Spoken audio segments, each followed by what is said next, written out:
Throw Gang. We are joined by the Titan of the toilet seat, Lauren Schlossman, myself. Coach Heck hates this guy, James Harris. Welcome to the weekly Running of the Boys, with today's full episode only available on patreon.com/throwingfits. That's the one. Before we get into girls pooping with each other, getting duffed in the face at the club, and the big red motherfucking boots. I didn't know that girls pooping in front of each other was getting top billing. I don't even know. You got to tell me the story. I'm not even aware. I will, behind the paywall. Okay. It is a fucking really crazy story. Let's get into Fit Check. No housekeeping, right? Housekeeping. Hope you enjoyed the first inaugural Friday Fiasco. I think people really enjoyed it. The new product? With the GOAT. I think the new product had a fucking perfect release. Yeah.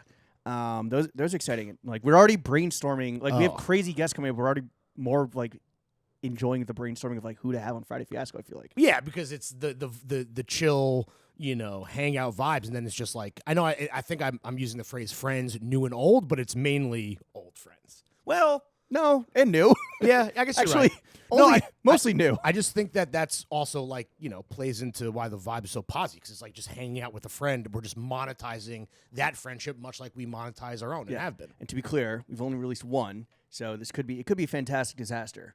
No, but so far we're 1 for 1. No, I think they're going to all slap, and I can't wait for the next one, which I think I agree with you on who we're going to have. Wait, real quick. The Greek Freak. The thing that I think got lost in translation with the Friday Fiasco, one of the clips that went out, is I think people think, like, with the Gorp is dead thing, we're, like, talking about Gorp as the trend. People are taking it so literally, which is, like, obviously it's fucking social media. And then this idea that, like, people are, like, either thinking that I'm saying that, like, I invented Gorp when I'm talking about, or help proliferate Gorp, but I'm talking about Jonah, and people are like mad that some credit is being given, even though it's like we're just talking about a trend. Yeah, put some respect on Mr. Gorp's name. The art form, yeah, for real. People are like, I don't know if you read the comments; they are not kind. Don't read the comments. Well, don't read the subreddit. I read the comments on IG. I don't read the comments on TikTok, obviously. Oh, those are. Oh, dude, I'm aware, dude. Because we're like a complete unknown entity on TikTok, except we do go viral pretty regularly. Yeah. But the comments there, without the context of like throwing fits, failing upwards, fashion bros, Jimmy, Larry, etc., like people are just like, who the fuck are these fucking bozos? We are continuously victims of lack of context. Yeah. Week in and week out. But you know what? You can set your fucking watch to it, folks. I can't get cyberbullied because I just close my motherfucking eyes. Yeah, that's true. I believe there's another word in that very famous tweet from Tyler, the Creator. But all right, why don't you do a fit check, dog? And real quick, I guess we can't spoil this week's guest. We did already. In front of the paywall. No, but that was behind the paywall already. But we are rolling out, I think, inshallah, the video of guest episodes for our best friends behind the paywall. I think we might have some issues with quality. Just another stellar product launch, as we're known for. It wouldn't be a TF product launch without a gigantic fuck up. Much like how Chuck was like, wait, I thought the Jonah video was coming next Friday. We're like, nope. It was due 2 hours ago. So that was a little delayed, but numbers look good. And again, the reception was awesome. Thank you guys. We're so happy that you enjoyed it. Such a fun pod to do. But no, in terms of the guests, we can say it's Steve Victor. Okay. No, because we used to say we don't spoil the guests for the paywall. I forgot how we do this. I don't know. We spoiled him last week, but it was behind the paywall, and now we spoiled him this week in front of the paywall. We're not going to spoil who's after him, which is a legendary guest. Don't Larry Curse, in effect. Fuck. Damn it. Well, here's the thing. If that person cancels because they're so busy and so popular, we're not out ahead anymore. No. So we're going to be fucked either way. Yeah. Keep it locked. Yeah. Okay, fit check, bottom up. The Arlegace Camion Mules. It is a breezy 60 degrees in New York today, so the fucking dogs are out. Oh, can I ask you a question? Yeah. You mentioned this offhandedly, but I want to unpack it a bit. Are you a little butthurt that you think that the Mules are now, like, next up? Like, Camion boot, listen, it's a great boot. It can't be, like, rinsed, obviously. It's for me, all occasion boot. We wear it all the time. We love it. The Mules, as a little bit more of a specific, if you know style, are you mad that they're seemingly getting more popular? I can't be mad because, like, the more good taste out in the world, which our legacy has in spades, the better for everyone. What will ruffle my feathers a little bit is that that I've been wearing these mules for like a few years now, and when they're like, oh, like, Jimmy's fucking just riding the fucking Camion mule wave. It's like, no, bitch. Like, I had the whites and the browns for a minute now. You started the wave, bro. No, I didn't start the wave. Let's take credit for it with no context and get canceled again. Our legacy created a beautiful product. Yeah, right. These are cheaper than the Camion boots, and it's like Camion having a Camion for that 4th season that the boot can't really service, which is like summer when you free the heel, free Matty Healy. Would you be pissed if D Book had the mules on? I'm not pissed. No, I wouldn't be pissed. But it's just like I wouldn't be pissed, but it's just like I know that the fucking suburbs be like, oh, Jimmy's like, he's fucking claiming the Our Legacy Camion mules. He's just bought them like last week. It's like, shut up. When Devin Booker wore the Camions, like I thought it was kind of cool, and I was I sent it to Yoakum. Oh, what did he say? He was like, it's probably something along the lines of my G. Oh, nice. I don't want to put someone on blast, but a mutual friend of ours, in the extended universe of the show, took credit for the fact that D Book was wearing Camions, mainly because that person claimed that they invented Camions on TikTok, and it was kind of like I was like, okay, this feels like a bit of a self-serving hand up, my bad, when you're clearly just trying to like flex nuts and take credit, but. They did say that ultimately it does always go back to us as it does, so it's almost then like our fault he wore them. But again, it was cool, so I'm like, you're a little off base, buddy. But we'll leave it at that. Whatever. That's a lot of fucking words about just wearing Camion and Camion mules. But I love the Camion mules. True to size, just like the Camion themselves. These are like the white paint, even more of like a Margiela vibe than just like the square toe to begin with. Then the socks are anonymousism because it's not that warm in New York yet. The split denims are our Legace as well. Our Legace spelled A-U-R. No, O-U-R. Fuck. Never mind. R. A-R-E-L-E-G-C-H-A-C-H-E.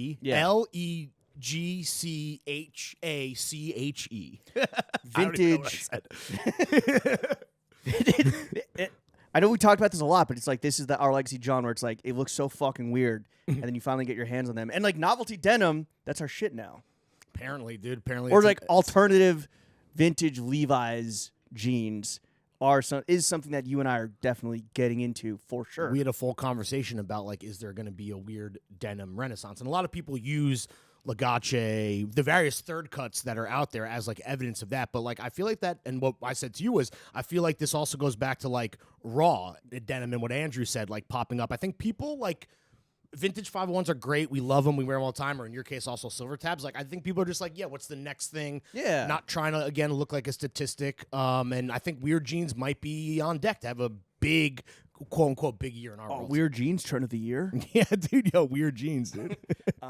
We had a weird night at jeans, but we'll get into that. Guy Harvey, vintage Guy Harvey, courtesy, or not courtesy, but from the homie Kathleen at Chickies. Helly Hansen hat. Oh, the fucking big second layer leva. Yeah. So buttery. You smell so fuck. Mine is the right size for me is coming though. Oh yeah. Ultimately, that is supposed to be mine. Well, thank you for being so generous. And you kind of like, everything came up Jimmy on that one. But another John that we both love that we'll have to text each other. It's super about. cropped though. Like the 48, I don't know how cropped the length is on that, but a 48 might not have fit me that well. What I learned is that because it's an oversized jacket, that it really comes down to sleeve length. And you and your fucking stubby ass little arms, I think a 48 would have been perfect. Alas, it has been sent back. I think a 50 is perfect. Okay, well, hopefully a 52 is perfect for me as well. That's going to be big. Possible personal John of the year. Helly Hansen Japan hat. Maiden name ring, courtesy of the homies at maiden name vintage ring.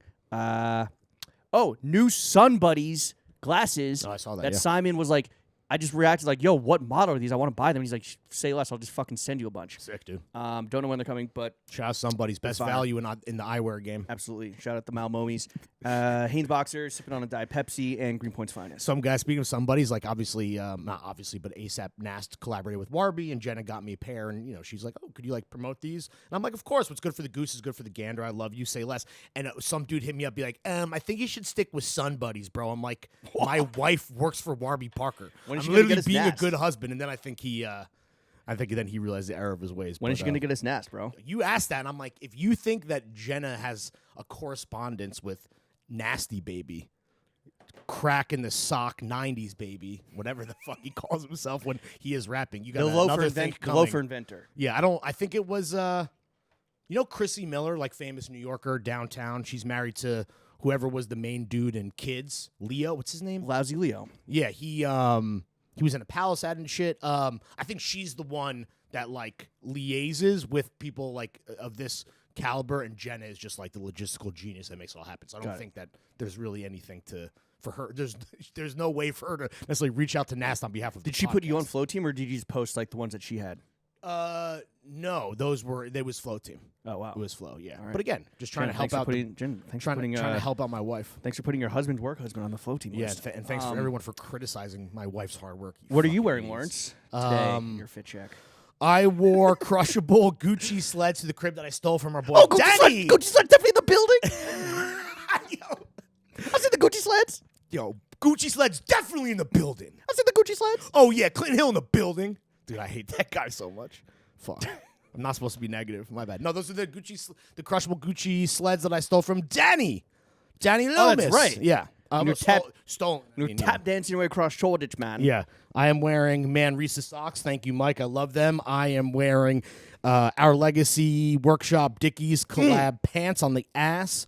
I have on a Stussy sweater. I also wore a Stussy. It's like a liner jacket, but the quilting is in that Stussy S that you used to draw on your notebook in like 5th grade. Yeah. This was a gift when we got. And this is funny. I alluded to this earlier, but when we got pizza with Joachim in Stockholm, he like came bearing gifts. Yeah, you got a Stussy Our Legacy a corduroy beach shirt. Yeah, and then I got this liner jacket, which I thought because of the tag was part of the collab as well. I only realized later when the Stussy Spring Summer lookbook dropped, and I looked closer at the tag that this is just a mainline Stussy piece, Stussy workwear, not like the workshop tag. Is that a sub? Is that a sub line of Stussy? I think it's like them just repurposing an old label, as like a kind of homage to the past when they were like really making a lot of like workwear inspired pieces back when James Jebby was stocking the shelves. Yeah, you might have seen the chore coat that Nigo bought on your local mood board. But then I'm like, what? And I love this jacket and shout out Joachim, but I'm like, did he re-gift me like a thing that he got early that like didn't fit him? Because I'm like, this is not a OL workshop piece. Like this goats, they're just like us. Yeah, exactly. So I was like, okay, interesting.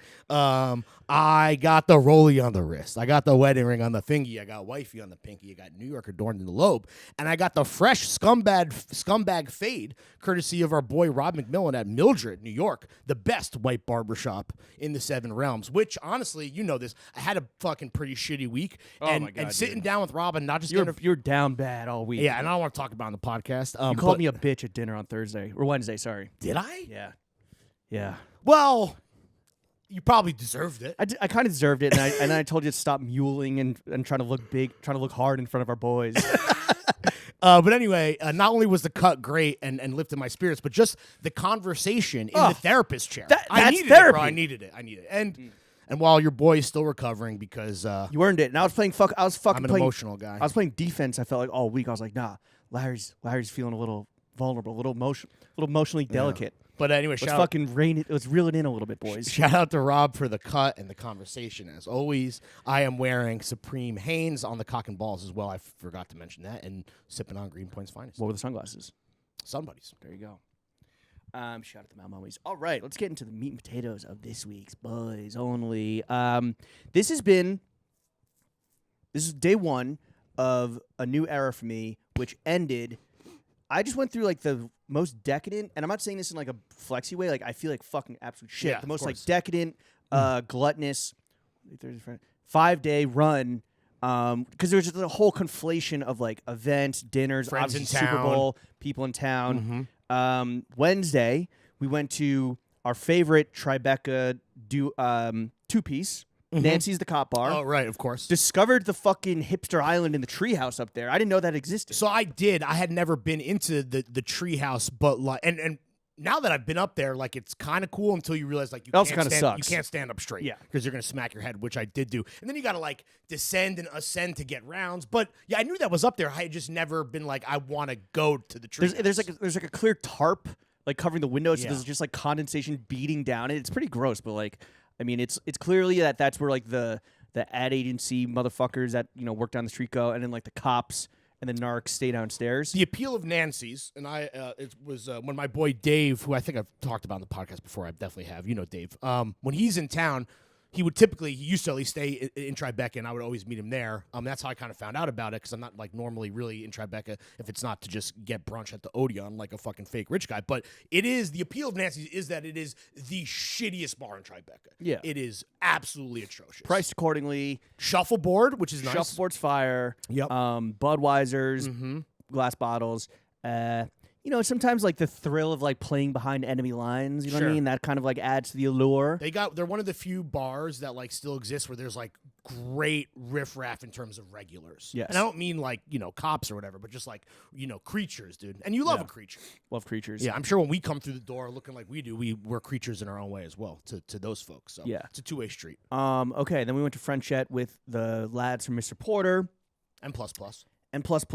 Mm-hmm. And you were fucking stoked. Normally we let like Corrado run the menu. He's the fucking mayor. Nick of will Frenchette. do the wine. Nick will do the wine. I guess they know the maitre d' from like a previous restaurant that they would go to all the time, who then like absconded to Frenchette. It's hard to get Richard in Waters if you don't know someone. So I don't like this isn't very democratic intel for the audience at home. But if you can get in, I think it's really fucking good. And Corrado normally drives because he knows the menu front like his like the fucking back of his hand. But you were like, yo, we gotta get this one dish, the brulade. The brulade, which is a sloppy, runny, super soft scramble, like more like egg kind of like soup with then escargot to top it off. And you were like scarpetta style with the bread. Not obviously it's a French restaurant, but you fucking sop up. You were like, yo, it's Action Bronson's top 3 dishes of New York. And we're like, okay, like, relax, we'll get it. Like, not that, and shout out fucking Fake Short Drive, who resurfaced our favorite afters piece of entertainment and content, which is the Funk Flex Action Bronson freestyle, hopping out the Rover, parrot on my shoulder. After rap, there's no pension, so I want to only hang out with people that invent shit, invent a new grill like George Foreman that Jada Kiss can cook the bass on, something like that. Anyway, but I was hanging out at home. It was a slow day. New fuck, that's delicious. And I'm like, oh, it's Action Bronson's 3 favorite dishes in New York. One is baked clams at Don Pepe, famous Queens institution. Yeah. The other is some omakase place that I didn't recognize.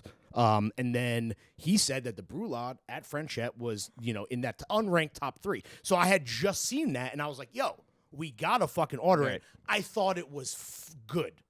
It wasn't one of the 3 best things I've ever had in the 5 boroughs. What you saw served to Action Bronson and what was served to 6 average fucking Joe Schmoes, quite a bit of difference in terms of just volume of snail. Oh, dude, the delta between the 12 that Action Bronson gets and the 2 that you get as a civilian. We got 3. Was it 3? We got 3 because we each got 1 snail. Yeah, bit of a. I think there might have been an accounting error there, but I will say what's interesting about it's hard to divide things into sixths. Like when a plate would come, like some people like take like too little, some people take too much. But like with 1 snail or 6 snails, it's 6 tough. Heads, it's pretty easy to do the fucking math. But also, there. I mean, you don't need to have scored an 800 on the SATs to do that math. Right. But also, it's about like any escargot. It's about the butter and garlic and parsley that it's cooked in. I mean, the snail's just the vessel. Exactly. Just an oyster of land. But what was crazy that Action found out when he went is that there's a guy on Long Island, and all he does is raise snails that get shipped fresh to a variety of restaurants, one of which is Frenchette. So he's the escargot plug. Yeah, so it's like basically... yo, that plug walk is slow. Yo, dude, that is the slowest plug walk. That's a plug crawl, dude. Yeah. That could be a good title, plug crawl.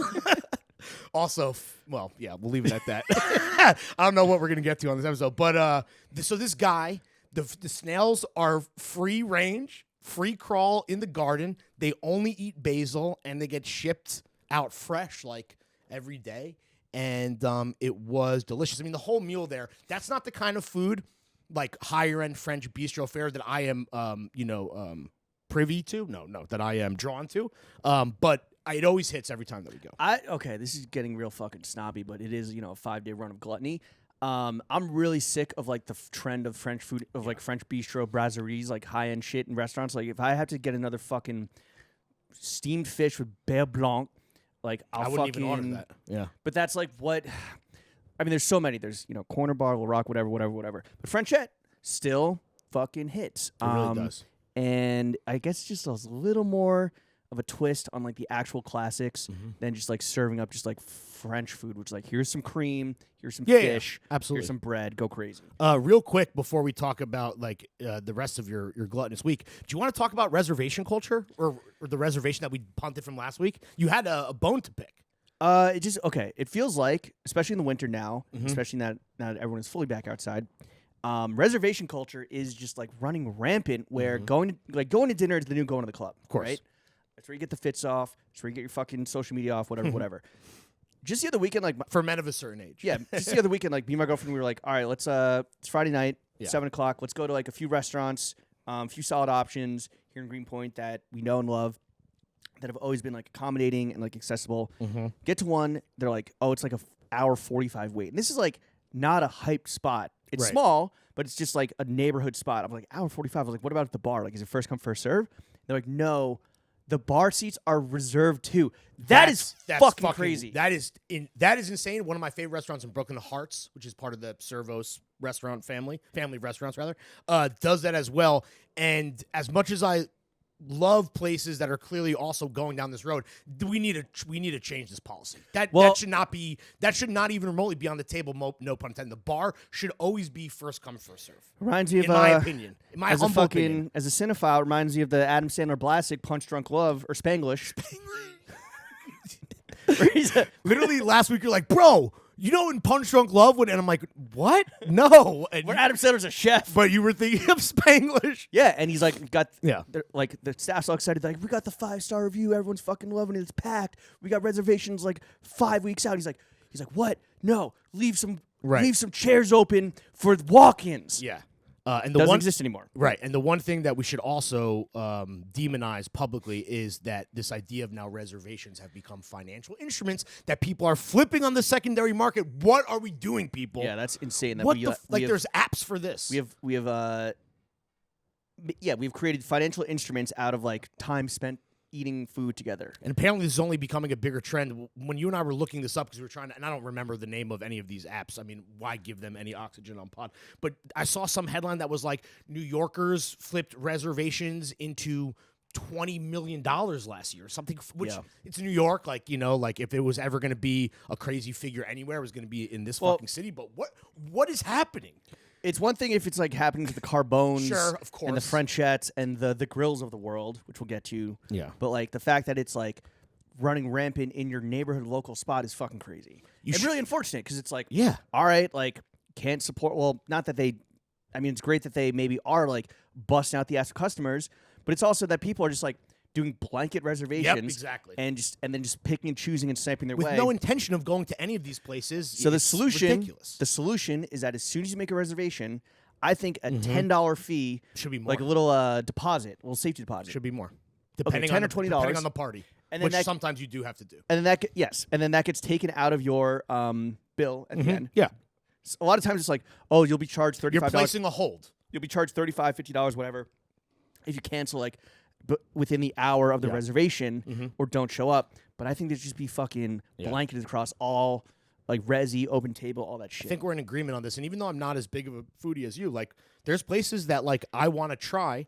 And listen, I don't mind like with Plat de Fête, right, in my neighborhood, which you put me onto, which is awesome, and now is one of my favorite places. And JB and I want to go back again. I think Eater or somebody was like best restaurant in Brooklyn. Bro, it's fucking really good. Highly recommend it. But like I'm fine with going with my wife at like 5:30 whenever they open, but like being able to just walk up to the bar and like, you're sacrificing maybe eating a little bit early. It's more of like a date early evening than like date night. But if there's a place where like, or it gets to a point where there's a great place where you can't even do that because bar seats are reserved, it's like, what is the point of even having great access to these restaurants by living in the city? It's ridiculous. Anyway. I might have to become like a 9 o'clock dinner guy. No, like 9 is that's not peak anymore. But 9, pull up at the restaurant. No, you're talking about you're gonna have to become like an 11:30 dinner guy, which is just untenable. No chance. Anyway, I was an 8:30 dinner guy at the Grill. That was your girlfriend's birthday dinner. Girlfriend's birthday dinner. Never been. Put on a sick fit. You complimented me. Thank you. You looked very good. You like my earring? Mm-hmm. Oh, that's right. You went gay pirate mode. I went gay pirate mode with the two breasty Jack Swallows. Long Dong Silver. Yeah. And all right, this restaurant is absolutely fucking absurd. It really is like it's on like 52nd and Park or Lexington or whatever. It's in this beautiful destination. beautiful fucking room. Corrado was telling me, he's like, yo, like get ready to spend some money. I'm like, yeah, I know. He's like, no, like a lot of money. I'm like, and he was there with a foursome. They were ordering like crazy wine, with people older and more successful than us. Mm-hmm. But we sit at the bar first and we get like to wait for our table to finish up. Beautiful fucking room. Was happy to sit at the bar, just like have a drink beforehand. Although the Gibson they poured was like a fucking fishbowl. Goblet. Yeah. It's with two crazy straws. But the dude next to us, and like it's amazing people watching. It's like a theatrical experience. What is the like, crowd? Is it a Midtown crowd? Or? Theatrical experience is like as good as the food, or like very much the reason why you're there. It's part of the appeal. I got it's definitely a Midtown crowd where you have like just a bunch of assholes that are so wealthy. They probably eat there like 3 times a week. Fire. We get seated next to this guy who kind of has like the hair of like Will Ferrell in Eastbound and Down. Ashley Shelby. Yeah, just like the fucking like buddy. Ashley Schaeffer, BMW. Excuse me. Yes. Let the boy watch. He is so fucked up. Hell yeah. The drunkest man that has ever been on the face of the earth. That ever existed? And he's like... he felt it down in his plums. And the bartender, he's white. The bartender's black. He's calling the bartender Freddie, but in a way that feels real racist. like it was a slur? Like a hard F. he put a hard Y on that Freddie. Oh, man, dude. He's like, Freddie. What was the dude's face? And he was just like in a fucking suit. He was talking to 2 women that like clearly were not with him, and they like moved on. Oh yeah. And I asked him, I was like, hey, excuse me, can I sit here? Because my girlfriend was in a chair, and then like he was like kind of hovering between like 2 chairs, like, do you mind if I take the seat? And he's like, go ahead, but I don't know why I'm making him so. Go ahead, but let me tell you, the AMA says sitting's the new smoking. And I'm like, all right, I'll be sure. What does that mean? Like it's bad for you. Oh. The American Medical Association says that. God. I'm like, all right, like I won't be long. Was he particularly in good shape? No, he's like a dumpy like business guy. Had a wedding ring on. So he starts calling Freddie over. He's like, Freddie. Freddie comes over. Yeah. Nice guy. And he's like, Freddie, let me get my tab. Gives him a tab. He's like, Freddie, I don't think this is my tab. And he's like, no. And he's like, I got 2 drinks. I didn't get 4. And he's like, no, you got drinks for the birthday lady, the 2 women, a birthday lady and her friend. He's like, oh yeah. Where is the birthday girl? I liked her. Oh no, he's like, that's right. I need to get my end of the bargain on the 2 drinks, dude. I gotta harass some woman in public. I just spent $112 on fucking drinks. I need on Gibson goblets. I Yeah. need to get my dick sucked in the stall. Yeah, let me get some harassment out of this. Yeah, right. How was the food? Very happy to get away from it. Get seated. This is interesting. We get seated at a table that normally would be a foursome, but they seat us next to each other. There's no chairs on the other side. Dinner So and we're a sitting Roman style, Yeah. just gazing out on this incredible room with the people watching was fucking glorious. There was I like thought dining Roman style is that like naked preteen boys serve you grapes. that came later. Okay. That came later. That came with the ice wine.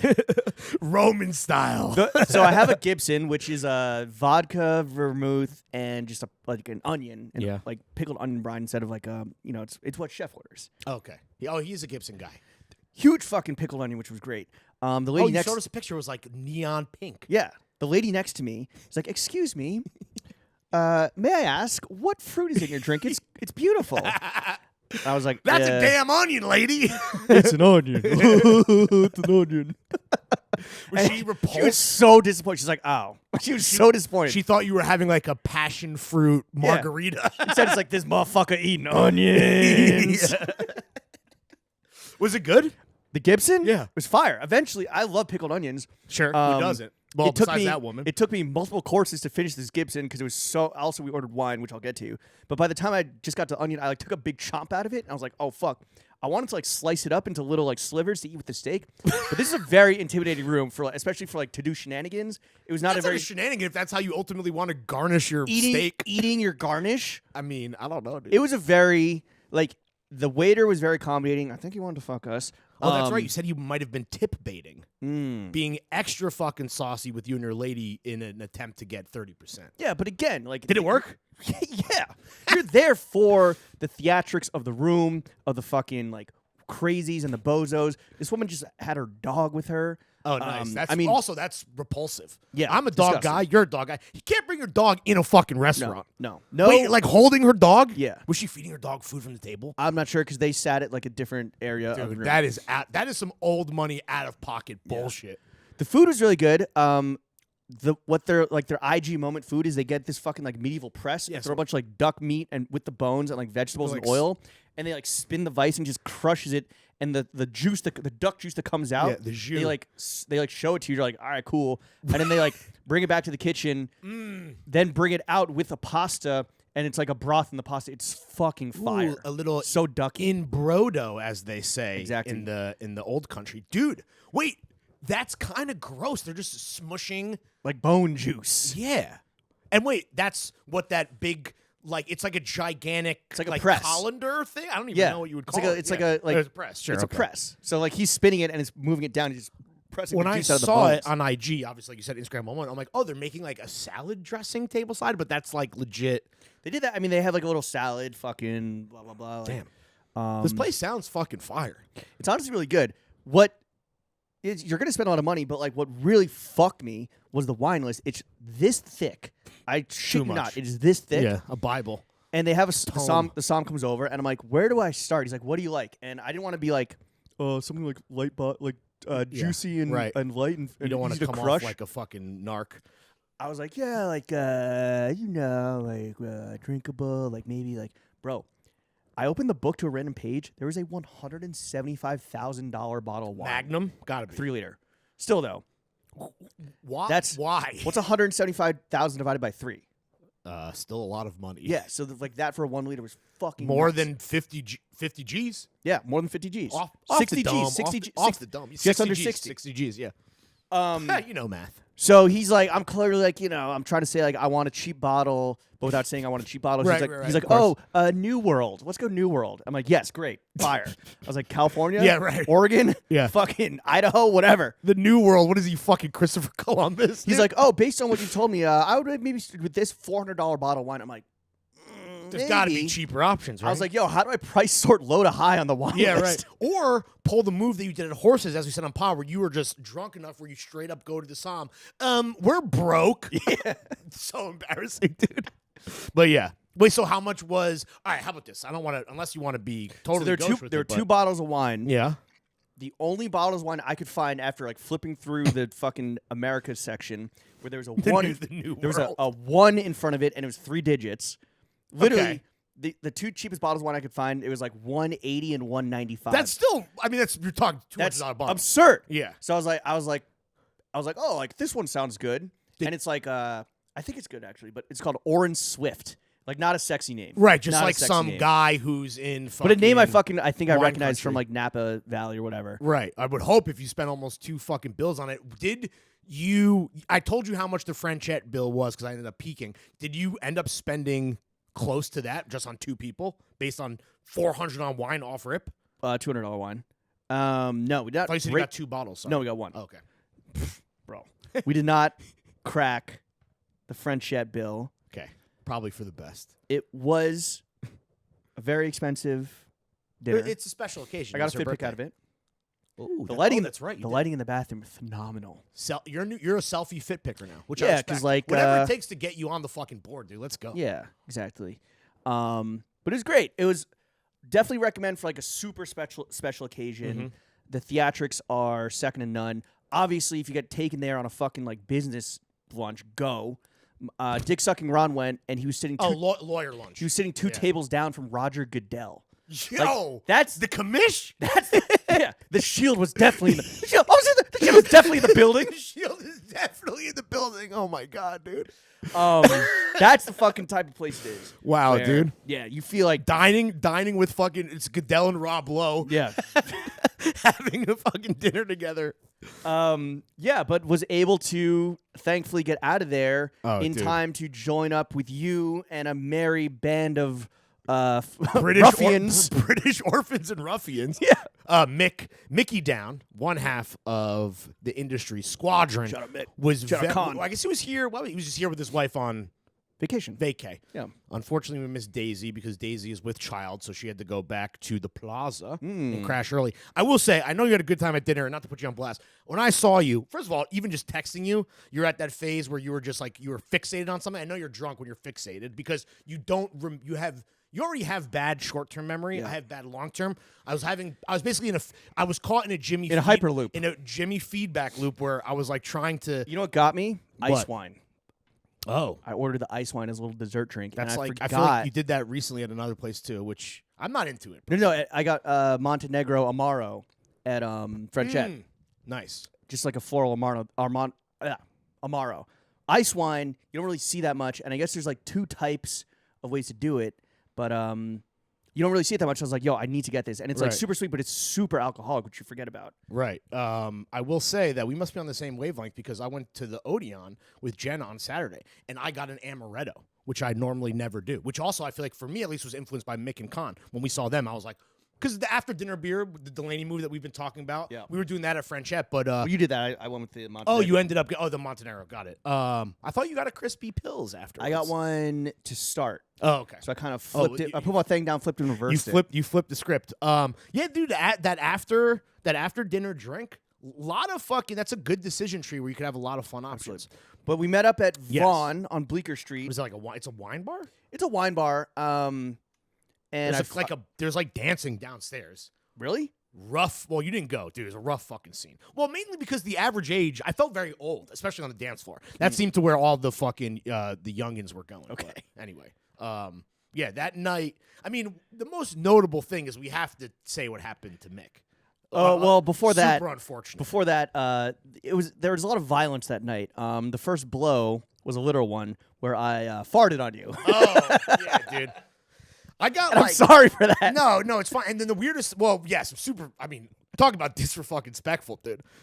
Mainly because, too, I was caught in another feedback loop where your girlfriend and I were trying to have you just, I placed a drink order for everyone. I was trying to get you to help me, because there's a lot of drinks. I think we were with like 6 or 7 people. I was trying to get you to help me shuttle these drinks to our table in the back, but you were just totally confused and then like trying to just basically figure out which one was yours. You're trying to be you were like actively not helping. You were just trying to find your own drink. My bad. But then as some act of disrespect, yes, you fart on me. What was crazy is that your fart didn't smell at all, despite eating at the grill an hour before. So that's typical of a Jimmy windbreak. My farts usually don't smell. It's my superpower. That's wild. Yeah. So then why? Occasionally they're very pernicious. So then you only fucking told me to just be a dickhead. That's tough, man. That's tough. So you didn't even know that I had like farted on you. I had no idea. Damn. I was more pissed, not pissed because we were having a good time. I was more annoyed about just your general state of being, because you were basically, what your girlfriend and I were talking about is, previous to you going zombie mode, which we've talked about many times on the show, you do hit this weird phase where you fixate and you harp about shit and you just have no short-term memory. So it's, again, you're just having the same conversation over and over and over again, and no one can get through to you. Very cool. Well, I mean, yeah, speak for yourself, dude. Yeah, very cool. Luckily, yeah, texted Benny the goat, and he told us, shout out Benito, just to get a little read, a little read on jeans before pulling up. And they were it having was some fashion week party that we pulled up towards the end of. It was like winding down. Jonathan Simkai. Oh, that's right. Yeah, interesting crowd having the party, and we just pulled up and posted up. And yeah, okay, tell the story. This fucking crazy story. Yeah, so basically everyone's having a good time. Jeans is pretty thin, and it was impossible not to notice this gigantic goon making out and sucking face with, I'm going to assume, is either his girlfriend or was like his girlfriend of the night. Maybe you were there for maybe an hour before you left. I was there for, let's call it 2.5 hours. The entire time making out, not coming up for a breath at any point. Now, fucking his lips must have gotten pruny. Yeah, so you guys leave. I'm hanging out. You know, Ash is there. Shout out Ash. We're hanging out with Benny. It's a fucking good time, even if the crowd was thin. Let's be clear. But anyway, as Mick is leaving to go get we have a jacket story about you as well, which we'll get into. But as Mick is going to get his jacket, this guy, for whatever reason, is also getting his jacket, and apropos of nothing, just punches him in the fucking face. Yeah. Right in the jaw. Well, it was while they're both carrying their jackets. I thought Mick said that this guy got up, put his jacket on, whacked Mick in the fucking jaw, and then just walked out. Yeah, and what's crazy is that everyone else of our party, we were outside. They were going to another party. I was getting an Uber home. He came out, And I just went to say goodbye to him after just like, so great to see him. Classic night. Super happy we made it happen, even if we missed Daisy. And he was just totally discombobulated. And I think he had CTE. Yeah, for real, dude. His fucking shit was rattling around. Yeah, he had birds tripping on his bell rung. And I was like, I wasn't like that hammer or anything. I was like, this is very weird, whatever. And then we found out the next day that he showed us a pic of his face. The shit was, he looked like he had half like Chad cosmetic handsome Squidward surgery. Yeah. His shit was looking good, but swollen. I have a theory. Yeah. Of why this guy punched Did Mick in the face. Did you see this guy I don't think making out at all? I don't think so. By the way, big fucking guy. Like big how? Big goon. Like a big fucking, like tall and built big. different? Yeah. My theory is like Travis Kelce. Calling back real quick to our dinner at Frenchette, you speak very loudly. Yeah. So, especially in like loud situations. And I think you might be deaf, actually. I know I have, yes, that is true. I'm wondering. My dad has hearing aids. I'm wondering. Your dad has AIDS? Hearing aids. Oh. I'm wondering. Jesus fucking Christ. I'm wondering if you were commenting on this guy or just saying out of pocket shit or shit that was just like offensive in general. No. That this guy took offense to and obviously didn't know because he was too busy sucking face, peering down this girl's maw. Didn't know who was saying what, just knew the general direction that was coming from. Saw Mick, assumed it was him, fucking clocked him, and bounced. When we first got there and we were getting, maybe it was our first or second round, a bunch of us were commenting, but he was literally across the room, and it's a club. Like there's no way he heard. The only other thing to note here is that at first, Mick thought it was a bouncer who had hit him, and it was only after, so that's how big the guy was. He was bouncer sized. Yeah, and it was only after talking to the rest of the ruffians and the mates and the orphans that he was able to deduce that it was just that guy, that fucking dude who is a complete piece of shit. Now, to give some context about how the kind of mode that everyone was on, because it's very possible that Mick like bumped him or in his own drunkenness maybe said something. At a certain point, I was outside having a cigarette. You come out with your girlfriend to leave, and I'm chilling with Benny. Benny is selling a bunch of real estate in my neighborhood, so we were talking shop. Okay. And you come out, and Benny the broker. You're complaining about your jacket, your new Anderson and Bell jacket that we talked about fucking extensively last week, and you were like, "Yo, I can't find it. Coat check doesn't have it." And you were so drunk that you were just like, all right, fuck it. Like, I'm going to figure it out later. And you bounced. I was doing the thing where when I was talking about my distant uncle at Nobu with the headlamp, except I was doing it with my phone. Oh, yeah.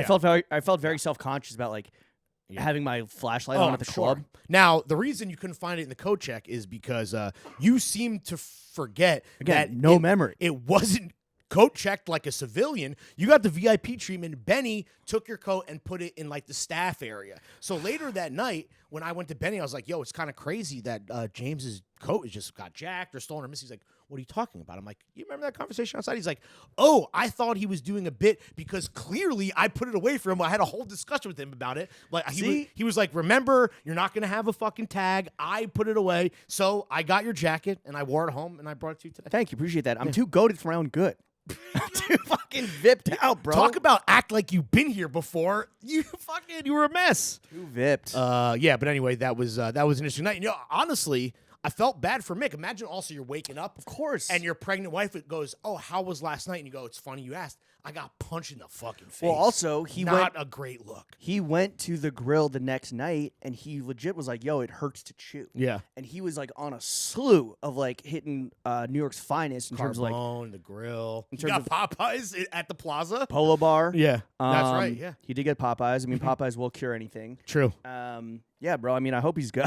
Mick, I hope you're good. And he's like, yo, I feel like yay. And I was like, yeah, you got to pen your through the wire with season 3 of Industry, bro. Yeah, I feel like this could easily be worked into any script that they have on the show where some person who's drunk, either they're acting a fool or maybe they're not, but they're getting fucking doinked in the face, dude.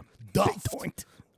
Yeah, shout out Mick. Feel better, buddy. All right, on to Saturday. I had girlfriend birthday weekend, and this was actually really fun.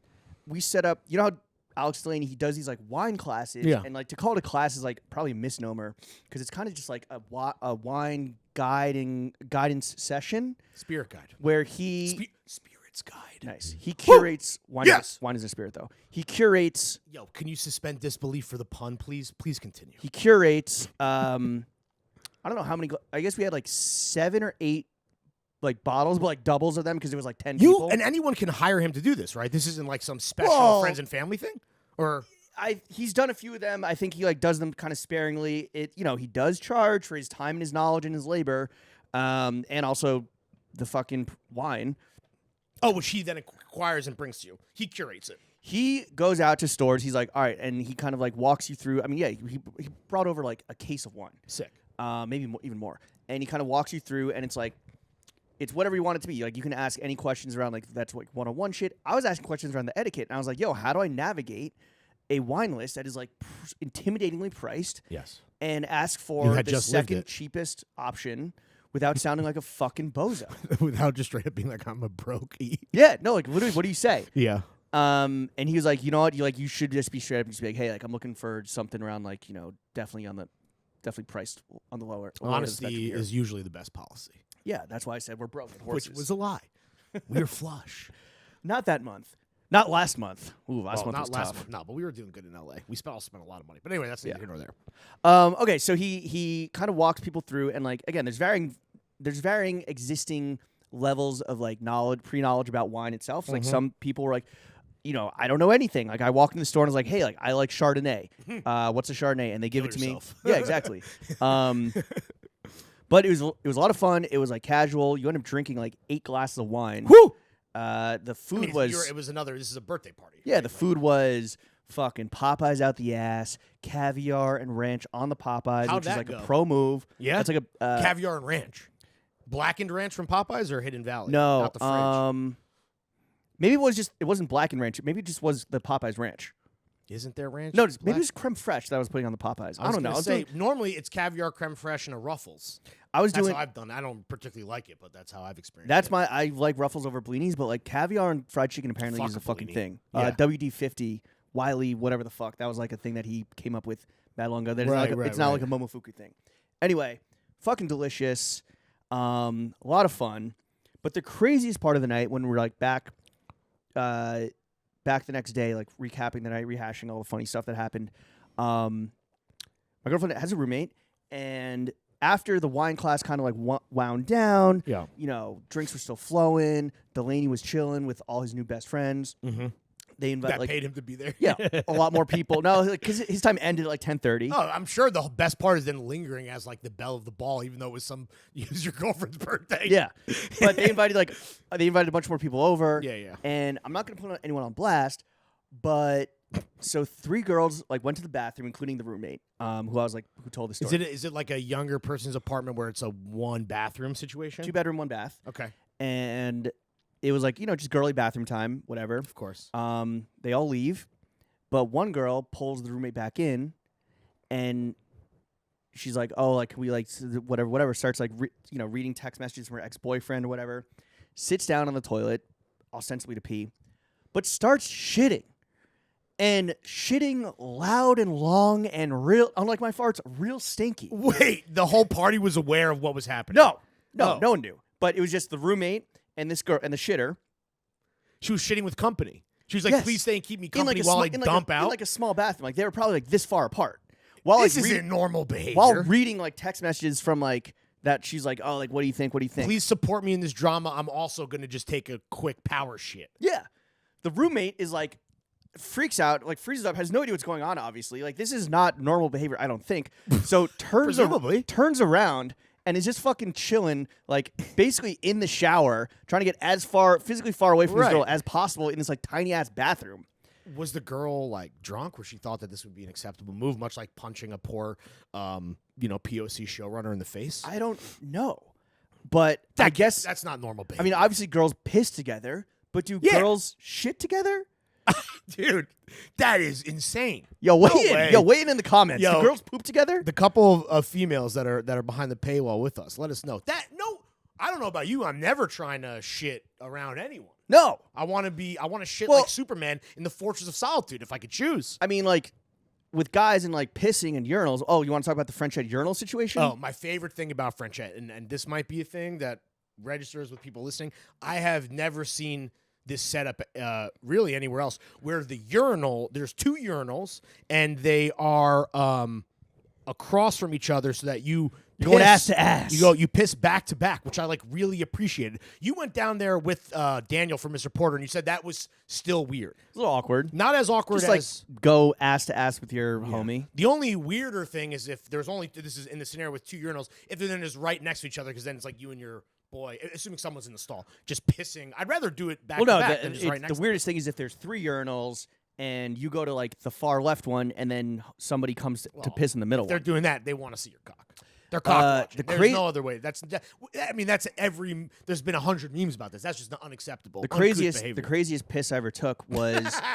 That's a good title. The craziest piss. Please.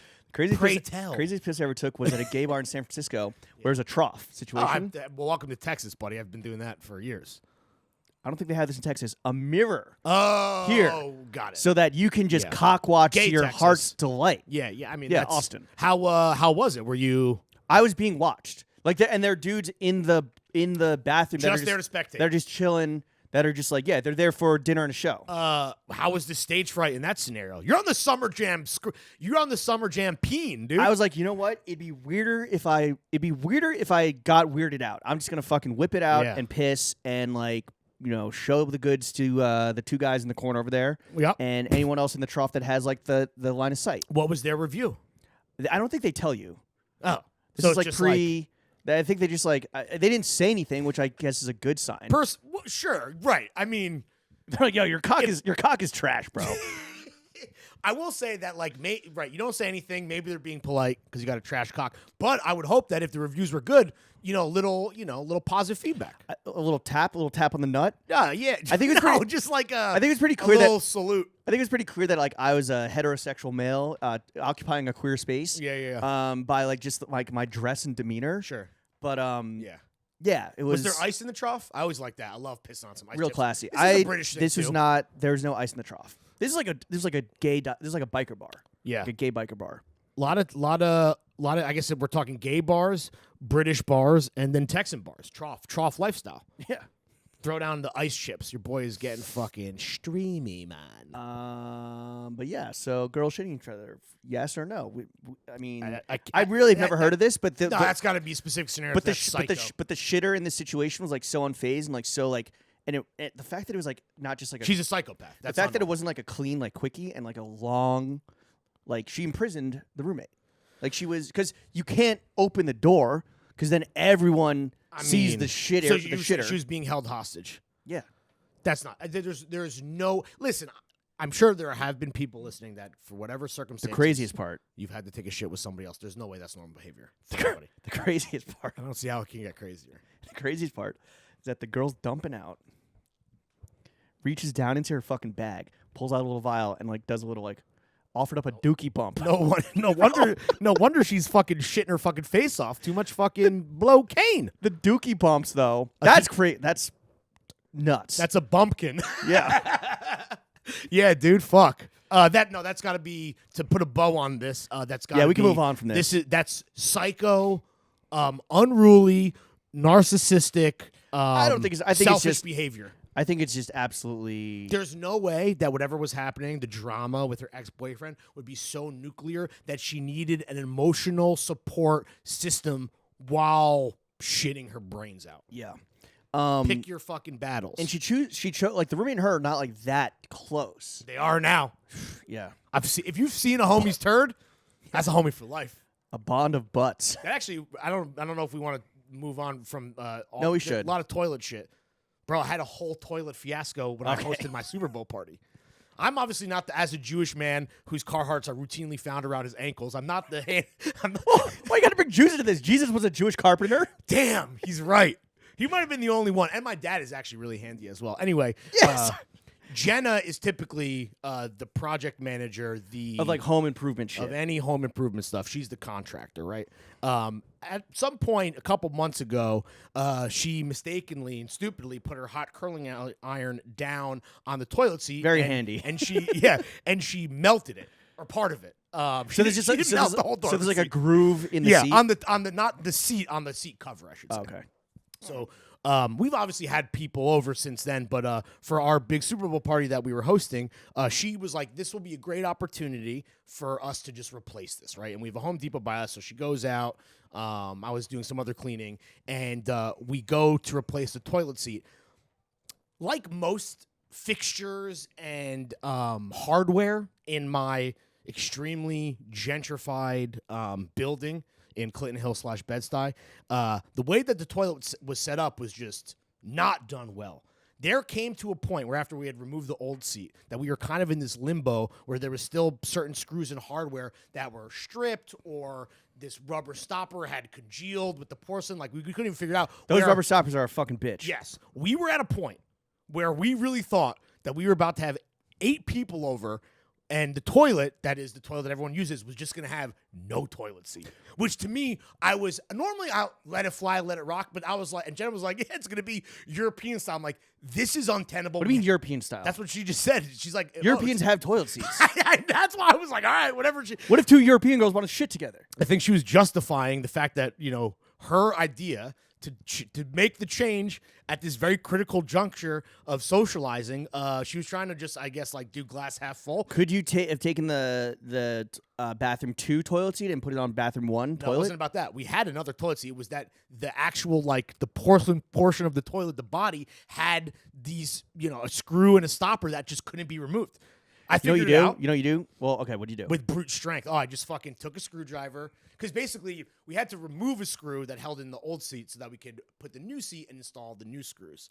So I just fucking I just took a fucking screwdriver and a hammer, and I blasted that bitch right out down and out. Yeah. Which honestly was pretty down and out. Kanye and Cameron, maybe for the outro music. Drink a sake on a Suzuki, we shitting in Osaka Bay. Anyway, thank God it was fixed. I was truly about to be like, this is going to be a mortifying situation. Did people blow their assholes out at your Super Bowl party? No, I don't think anyone took a shit. And it's funny because I shit during my own Super Bowl party in my personal your closet. Shitting bathroom, which is for no guests. Really? No one gets to use that. Maybe you don't want anyone's poop particles on your clothes except for your own. It's not evolved. There's not many clothes in there now. My brother will use it because he knows, and he's okay. But other than that, I don't think. What food did you serve at your Super Bowl party? We got as the host. We got pizza, wings, Caesar salad. What wings? What flavor wings? We did 3 flavors. This was all a Super Bowl package that my boy has at his restaurant, Valentine's, which is close to me. But it was Thai chili wings, barbecue, and buffalo. Yeah, barbecue sauce wings. Dude, I agree. Not my favorite, but we got all the 3 flavors to let you know. And I'm pretty sure barbecue was the one that was the most untouched. And then it was 2 3-foot subs, one turkey Swiss mayo, and the other, which was so good, was hot sopressata, arugula, fresh mozz, and balsamic. You hate a long sub, which is foolish behavior. Big subs are the best. I know. We've argued about this ourselves. I don't know if we've ever talked about it on the pod. For whatever reason, long sub it's grotesque to me. Despite being a fat glutton piece of shit, a scumbag, they bother me. Here's what was very interesting.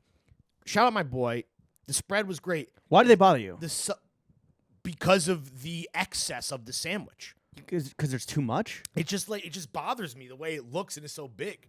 What the fuck? I don't know. Do you have fear of like big, long, cylindrical dicks? No, but it just grosses me out. But anyway, here's the thing that I want to ask you.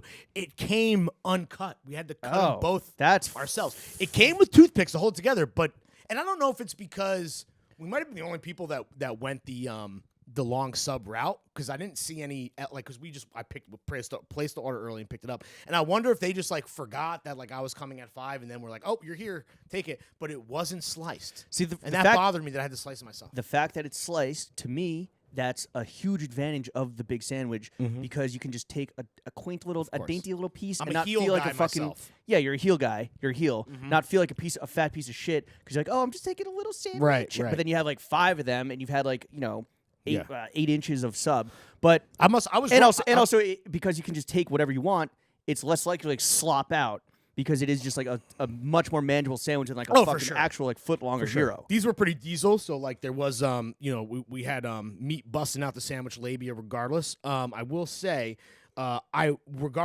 despite me being like grossed out in the past or whatever, or being anti party sub. I will say these were spectacular and were ultimately the highlight of the whole meal. Good. I'm glad you fucking converted. But glad you got out of your comfort zone and you actually tried something. Thank you. One thing, and of course I've had a party sub before. I also don't like they sit out, and you like how they congeal. To me, that only makes it even more gross. When the oil and vinegar fucking gets into the bread a little bit, when the shredded is just a little soggy. And there's a difference between like an artisanal fucking, fresh ingredient one of these and like, a standard fucking bullshit one you buy at a supermarket. Well, we got Wegmans. We got Wegmans, and the sandwiches were honestly number 3.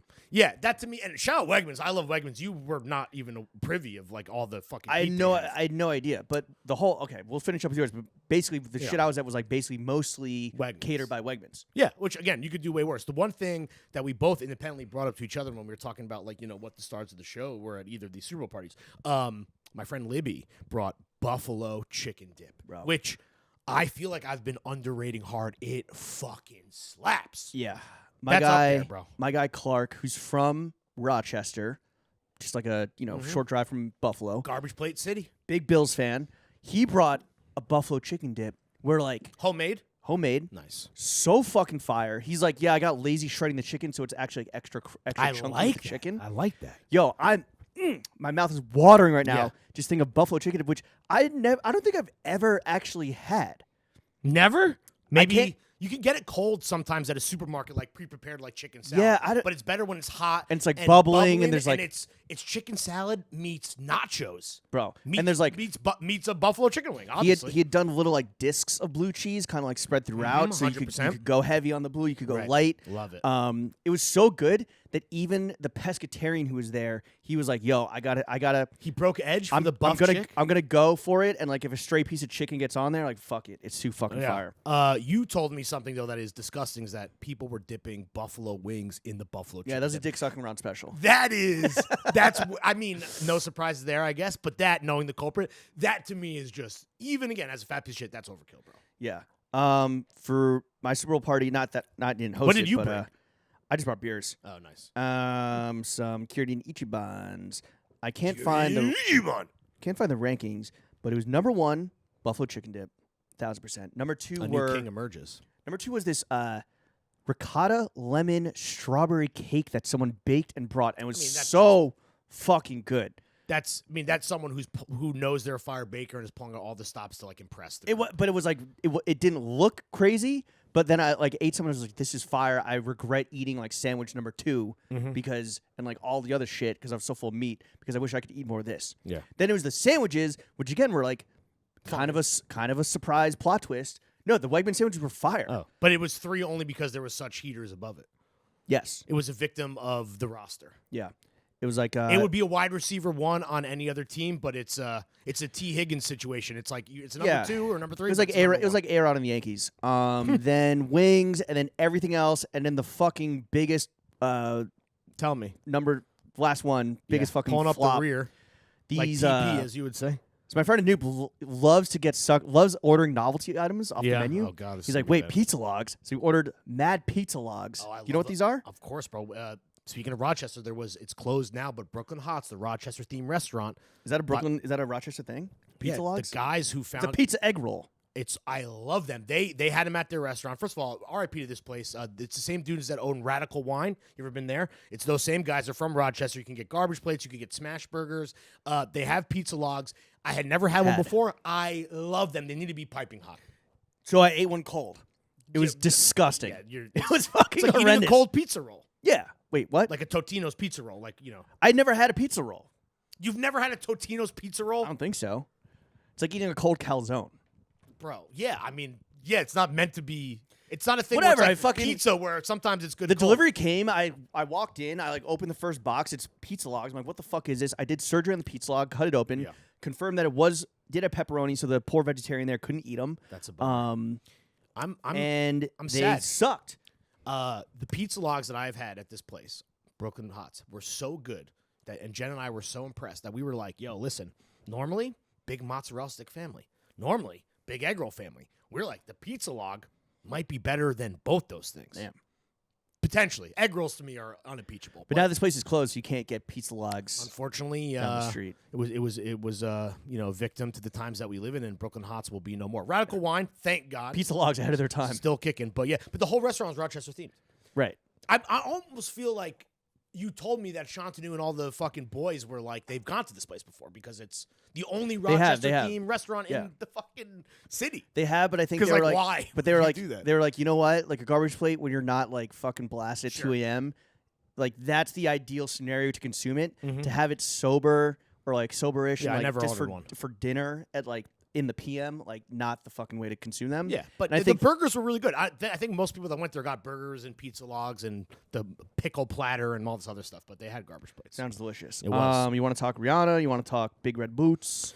Yeah, let's do both of these real quick. Rihanna, first of all, my deepest condolences to all the fucking Philly pieces of shit. You fucking losers. I'm sorry. I know. That was sucks. it was a trash way for the game to end. Just like What as a call. As a fan. Ugh. As a fan of like wanting to see a good game, sorry, I was just like guys. fucking shitty. Whatever. All the Super Bowl takes. I'm sure you've consumed them by now. Yeah. Rihanna halftime show. I didn't realize it was gonna be so divisive because the room I was in, and maybe it was just like the vibe and the context of like how you consumed it. The room I was in, people were like, "Yo, that was fucking good." I thought it was number 2 to Prince. Oh, I mean, come on. At least in terms of like recent memory of what I can fucking remember. Well, because it was pared down. It wasn't like big cameos. It wasn't like big stage production, big pyro. It was just kind of like the camera work was cool with like the fucking There was great camera Tetris ass. Maybe St. Pablo tour, maybe not. Floating stages, that were about to get shot out the fucking sky by Byron. But cinematography and camera work made her complete, and I did like it. Made her complete lack of effort. At least watching it at home, super acceptable because they were fucking moving. They were whipping that shit around, dude, like it was the fucking Shining, bro. And the complete lack of effort. I know people were like complaining about this, like, okay, she's pregnant, yes, like so shut the fuck up. But also, that is just like Rihanna's vibe is just like very being casual, but still fucking killing it, and like the not giving a fuck nature of her has always been like a super sexy that's a selling aspect point. of her. 100%. She's a badass bitch. My thing with Rihanna is that she's not Beyonce. She's not a diva. I never see her like that. She has the catalog and the bangers. I mean, that to me is like the set list.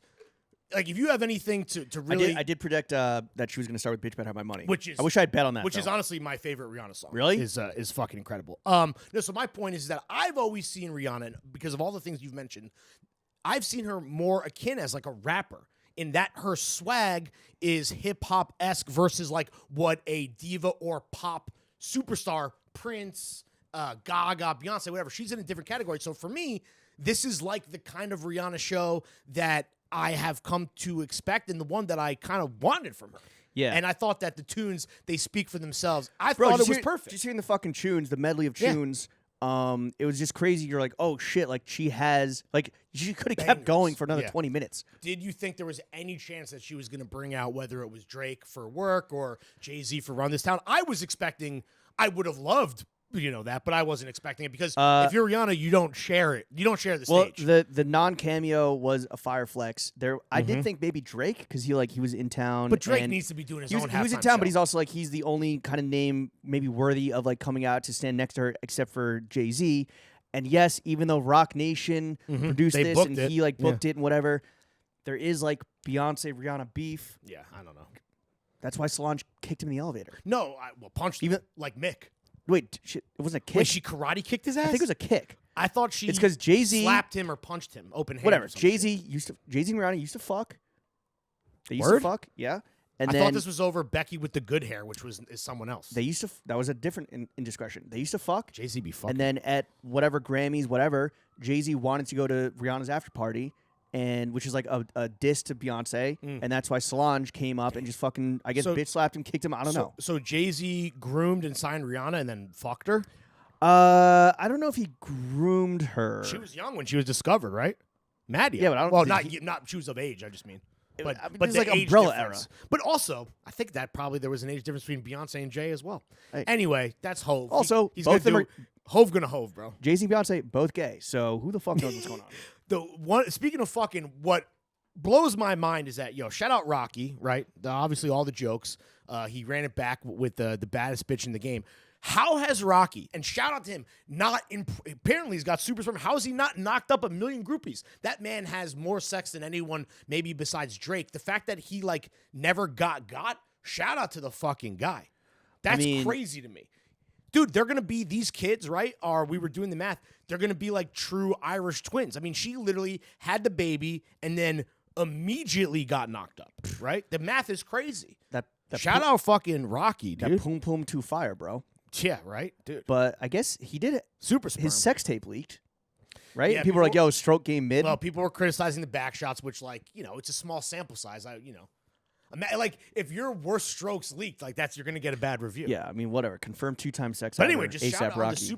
the super sperm and the fact that he's locked up this billionaire. Well, all the dancers were sperm. Yeah, they were. They looked like beekeepers or Breaking Bad. They were just Rocky's nut, bro. Yeah, I really did. I mean, the room that I was in was really loving it, mainly because the set list is so fire. But let's not pretend that she put any effort in, which again, to me, it's going to sound counterintuitive, really is the swagger and the appeal from a generational bad bitch. That's what she is. People that expected a huge choreographed big fucking ordeal production. This was pared down, simple, and effective. And it was her. Speaking of the St. Pablo stage influence, which, who's to say? What did you think of her doing? Forget Run This Town. That's a Jay-Z song, and she has the big chorus. And Ye that's one of the best Ye verses. But for me, All of the Lights is a Ye song, and she did a Ye song. Very interesting choice. It is a Ye song. Hey, Republicans watch football too. Yeah. You gotta pander to the Nazis. I was saying to the room that the one place where you could bring out Kanye, and he probably would get cheered, let alone just not booed, would be at the Super Bowl. At Arizona. I really feel like at the Super Bowl, if she had brought Ye out, I feel like we would be dying laughing talking about what would have been a wonderful reception. Truly. If not that it was ever going to happen. If you brought Ye out, you immediately just make it the whole show into something, into something that it's not. Even just playing the fucking song is what we're talking about versus we haven't even mentioned the fact that she was pregnant. The only better person on All of the Lights than Rihanna is Fergie, who snaps. I forgot about that. Do that line. We should do All of the Lights. But it is a Kanye song, right? It's on Beautiful Dark Twisted Fantasy. Yeah. Also, that song famously, right, has the Elton John as a feature. There's a million features, but you prominently hear Kanye, Rihanna, obviously, that starts the song, and then Fergie. If we're gonna do a Kanye outro song, should we do All of the Lights or should we do Down and Out? Because Ye is also on Down and Out, or should we do neither of these? I don't know. We'll figure it out after. Florence is pregnant. All right, big red boots. Big red motherfucking boots. MSCHF with these goddamn eyesores. Which, for us, we actually kind of respect what MSCHF did. This is a weird. They're in on the joke. They are holding up. They're holding up a mirror. This is true dystopian end times. I mean, this is a troll, but people are accepting it and choosing or are too stupid to be trolled and are just falling into the trap that they've set where it's we're going to release the ugliest, most ridiculous fucking thing. We're going to only spend money on influencer marketing and seeding. And the fact that people have succumbed to that, I think, is them holding up a funhouse mirror to sneaker culture, hyper consumption, hype culture, and to be look how fucking retarded you guys are being. Yeah, and the fact that you actually are wearing these and willingly subjecting yourself to tearing an ACL, trying to take them off. Right, they're definitely in on the joke, and this is the rare W for. I mean, typically, I think on this show if we're talking about MSCHF, the venture capitalist, fake art, fake galaxy brain, head-ass collective is being taken to task versus this begrudging hat tip we're giving to them now. I will say that I am a little mad at the amount of influencer marketing money that they spent because I'm just you couldn't avoid them. It was you were, and maybe that's some part of the fucking narrative, but the fact that you were forced, you couldn't divest from the big red boots. Yeah. They were there and you had no choice but to see them. I will say, when I first saw the picture, I actually was because I thought the wavy babies, the Tiger collab were stupid as fuck. All their fucking Satan Lil Nas X shits. Very fucking dumb. All the fucking pixelated money paperweights that I think you have one here somewhere that they sent us. I do have one, yeah. But when I saw them, I didn't know if people were going to really wear them. Obviously, they did, and they were on every fucking celeb and rapper and ball player. But ultimately, I was like, this is actually kind of like an interesting. I assume people would get them and put them on display as like a stupid grown man like streetwear art piece. Look, I got some cause feet. Yeah, exactly. I kind of hate how much I like the idea. I think like buying them on the resale market for thousands of dollars is absurd. I think wearing them seriously as like you're getting a fit off some like stylish statement is fucking absurd. But I kind of like, damn, dude, MSCHF back, dude. What the fuck? MSCHF here, dude. I don't know. It's kind of fucking. It was tight. The only take that I saw that kind of made me like go like, huh, was Gallagher was like, yeah, these are like big, loud, ugly statement made for Instagram piece of footwear. But that's what all like popular fucking footwear is, and is MSCHF almost like this is probably giving them too much credit, but like making a comment on the aesthetics of like big fashion sneakers, Balenciaga, Gucci, fucking gigantic Alexander Wang joints. Yeah. No, for sure. Which I don't know if I would give them that much credit. It's probably more just like them, like look, we can create a hype cycle out of anything, even the fucking dumbest piece of footwear you've ever fucking seen. If you put them on the right people's Instagram accounts and just making a virality out of nothing. Sure. And MSCHF is in the business of virality. I mean, that's it. Like, that's what they do. I did also like the ATM thing that they did at Art Basel. I thought that was cool. But again, that's shout out Diplo for winning that. But again, that's like the fact that people are gleefully like subjecting themselves to this like weird psychological like thought experiment where you come off looking like an asshole. Yeah. Like, that's what these shoes are. Sure. But it speaks more on like the culture where everything is a fucking financial instrumentation, even yourself, where it's like I will insert myself into this art by displaying how much money I have in my fucking bank account. No, absolutely. And I will say Gallagher made a good point, and I don't think it's completely wrong, but I think we need to be clear that like instead of like, we're going to do what Balenciaga and whoever else is doing on like 10, I really think it comes down to Astro Boy, streetwear, shoes. I think it's just that, right? That's why they picked that very clear reference point. To me, it's just because, like, I think it's more Dora the Explorer. Really? Yeah. It's more, really? They look to me like, I'm obviously, like, the Astro Boy thing, like, that's what everyone is saying. I just assumed that's one for one. Does Dora wear big red boots? In their, like, in some sort of press... Sorry, I don't watch baby shows. Yeah, in some sort of press release, I think they, like, referenced something that she says. Oh, I don't know if it was, like, racist towards Hispanic people or not, but, like... Wait, isn't Dora the Explorer's, like... She wears a backpack. No, I know that. I'm just saying it's like she's not racist. The show is not racist for children. It's like to probably teach tolerance. No, but maybe it's the fucking monkey. Oh yeah, it's the monkey. Harrison Chad, bro. Harrison Chad? He's a Chad? Yeah. He's a Chad monkey? Go, because she doesn't wear... Okay, she doesn't wear them. No, it's not her. It's the monkey. Dora the Explorer themed porn? Yeah. Yowzers. Why is that showing up on the first page of Google Images? Where the gifts at? Harrison Chad. No, that's a real guy. Oh, he must do the voice. Anyway, this is terrible podcasting.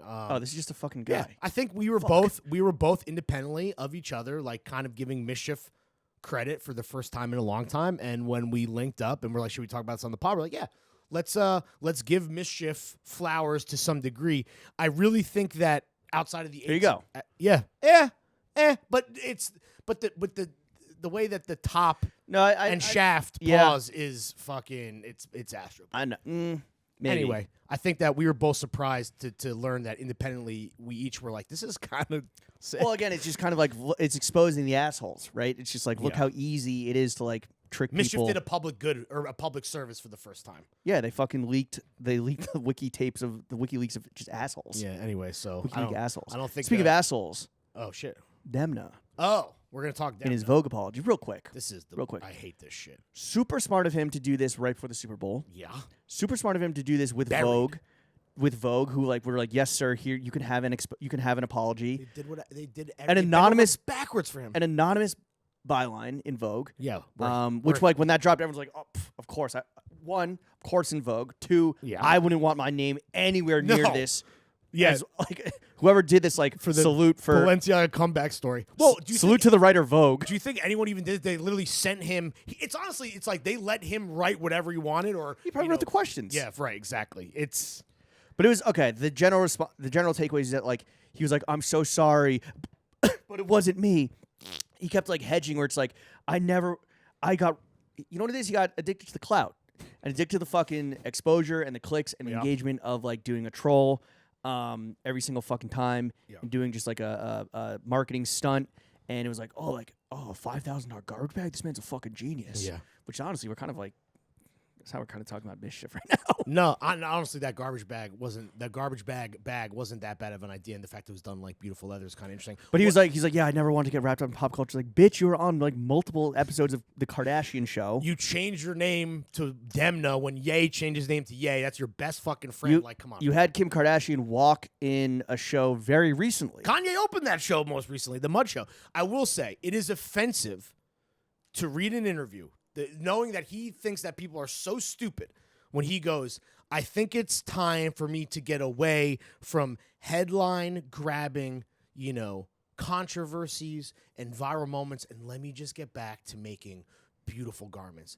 Bitch, I understand that we're like not the fashion guys, but if we're trying to pretend that Balenciaga was, and even Vetements before that, was anything more than complete pomp and circumstance for the sake of virality, like MSCHF, and fucking clout chasing, like you're saying, you're brain dead if you think it was anything but that from jump. And he's the best at that and the best to ever do it. He's the GOAT of that. But let's not pretend that you're actually like fucking Raf Simons at Christian Dior, brother. I guess a lot of people are like, Balenciaga couture is amazing. A lot of actual like Cristobal Balenciaga heads, who are like, this used to be the most beautiful, understated, luxurious brand in the fucking 60s, like suck my dick. But and now it's been 60s. Now it's been bastardized by just like celebrity pop culture stunt shit, unwearable clothing. Now they're like, oh, whatever. He's like, I'm gonna be returning to sewing jackets. The roots. I'm more interested in shoulder lines than in headlines. Yeah, which is like. Let's see how sales do. I was gonna say the only reason people want to wear Balenciaga is because of the clout runoff from Demna, and for like having the logo for the logo, and then for like the obvious like fake galaxy brain level themes and ideas attached to these garments. And like if you want to go the classy route, we'll see how long fucking carrying is cool with those sales. It's just funny, like it seems like it's not gonna work, brother. Yeah, I mean, it was just weird to do this like fake interview instead of just issuing a blanket apology or doing the interview, but like just like fucking bend over and just like get flogged, but have to be like, I'm so sorry, I don't know what happened. It was a systematic failures. Like I didn't see the images. I'm not saying that it wasn't intentional on my behalf. He literally was like, was it intentional on someone else's behalf? I don't know. Was it? And he's like planting these fucking seeds of doubt. Yeah. The CEO was like, I oversee all business decisions. Yeah. All creative is not like my purview. Everyone's fucking passing the buck and deflecting. And like you said, it's hedging. It's all hedging. And you know what? I fucking love it. Yeah, I don't know if what is the point of doing this? And I don't think that anyone saw it, or whether you're a stan or you hate it like us, like even remotely believe this. I mean, I know they're doing like the donation shit, and there already was like the general policy. To me, this was like, I felt unnecessary and honestly only makes him look worse, but I'm also a hater, and I want to see them fail. It's also an absolute blip on the cultural radar. It got buried, like you're right. With Super Bowl, with Rihanna, with New York Fashion Week. With the big game. With I guess like, women's European fashion Drake month finally winning a bet. Drake getting his fit check. How much money did Did you bet on Super Bowl? No, I don't. No. I hate that Chris Smooth guy as well. He screams, and we've been making fun of him this whole time. No, we were making fun of the People's Gallery. That's who's in the art. Oh, I was doing Chris Smooth. I was doing People's. I was doing Gallery. Chris Too Smooth. I kind of I'm annoyed at all these guys. Oh damn! But Chris Too Smooth with the screaming. Yeah. Oh, my boy! I see the neon.